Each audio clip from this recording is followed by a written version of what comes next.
I'm showing you how easy it is to use the Makin's Professional Ultimate Clay Extruder and Makin's Clay to make delicate extruded clay coils for jewelry.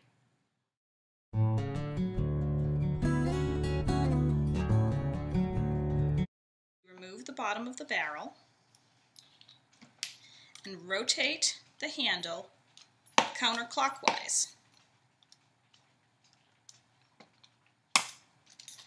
And this opens up the space inside that you'll need to add your clay.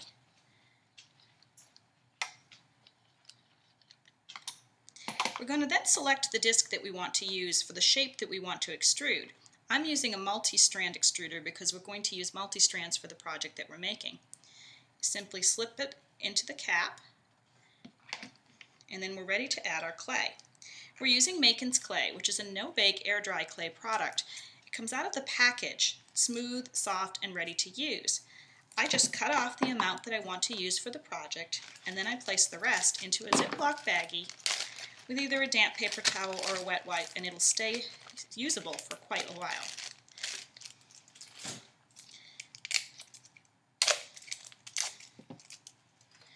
So once your clay is out of the package, you're going to roll it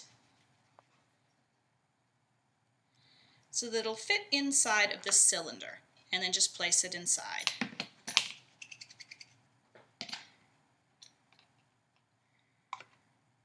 We'll go with that much to start. If I'd have rolled it all the way back, I could have put in more, but we don't need a whole lot for this project. And once your clay is in, you go ahead and add your cap with your extruder disc inside. And now we're ready to extrude.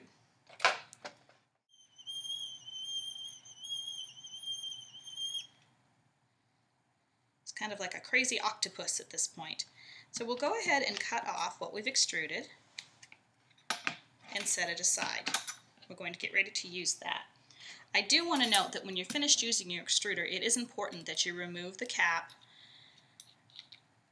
continue to extrude any excess clay, and then clean it thoroughly by pushing the plunger through, and the O-ring inside will clean out any excess clay. The Makin's Professional Ultimate Clay Extruder will work with any brand of polymer clay, as long as you condition the clay to make sure it's soft before placing it in the barrel. You can also blend colors and create great blended shapes when you extrude. I took 2 pieces of equal length, and the length will depend upon the size that you want your earring. And I pinched together the ends slightly.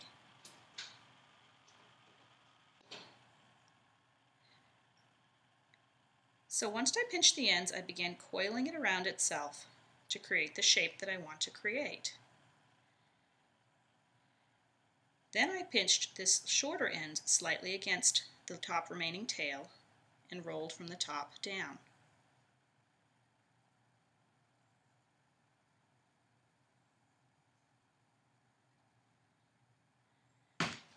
And what I've created is sort of an S-shaped bead, which we're going to then add some gilding to.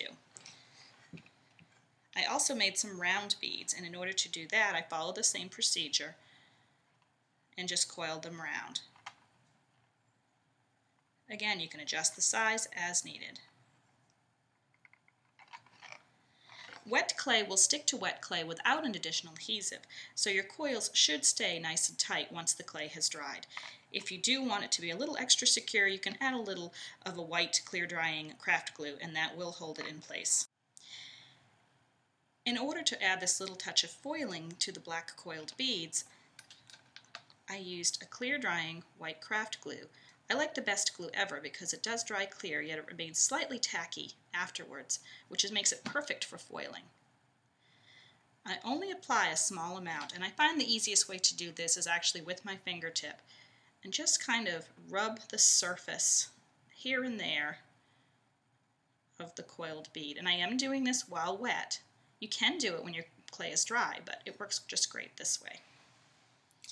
You're going to let that glue dry until it gets clear, but it will still be tacky. You don't want it to be completely thoroughly dry. Once your glue has started to dry clear, go ahead and take a piece of this great ClearSnap designer foil. It comes in a wide variety of colors, and it's very easy to use on a wide variety of surfaces. You simply press it on top of your finished beads, and gently impress it to the clay, and it will stick to the areas where the glue is.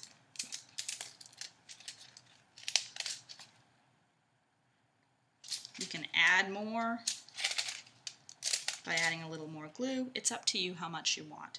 I then flipped the pieces over and I repeated on the back side so that both sides of my beads have that gilding. Once you have the gilding in place, I wanted to add some small holes for jump rings to my beads. And I did that, again, while the clay was still somewhat wet, although the clay remains soft and flexible after it's dry, so you can make holes afterwards too.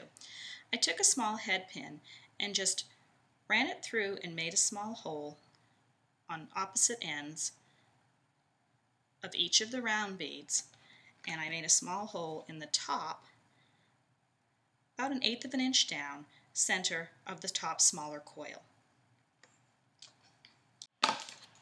I added a jump ring to the top of one of the beads and then added my gold French earring wire and then reclosed my jump ring. To add the larger coiled dangle, I wanted to add one of these great bronze gold colored Connie crystal beads. So I placed an eye ring through it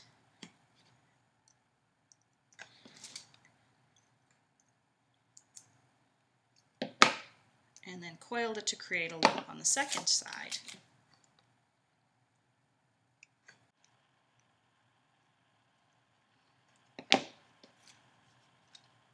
I added a second jump ring to the second hole on the small round bead.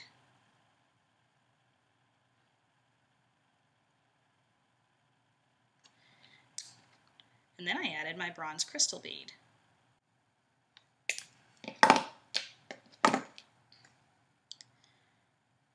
So now you're ready to add your final coiled piece at the end.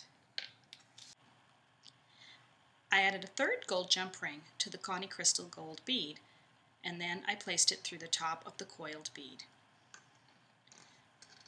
When I made the second earring, I reversed the directions of the beads just to add a little more interest and make them more unique. Using this exact same technique, I also designed this coordinating necklace to wear with the earrings. You could change the color of clay, change the color of foil. The options are endless, and the Makin's brand Ultimate Clay Extruder makes creating with fine, delicate strands, bold, chunky extruded pieces, even beads with holes already extruded in them, simple and easy to do. I hope you enjoyed this project. For more information on Makin's brand products, visit their website at makinsclay.com. For more creative project ideas featuring Makin's Clay, visit their blog at makinsclayblog.blogspot.com.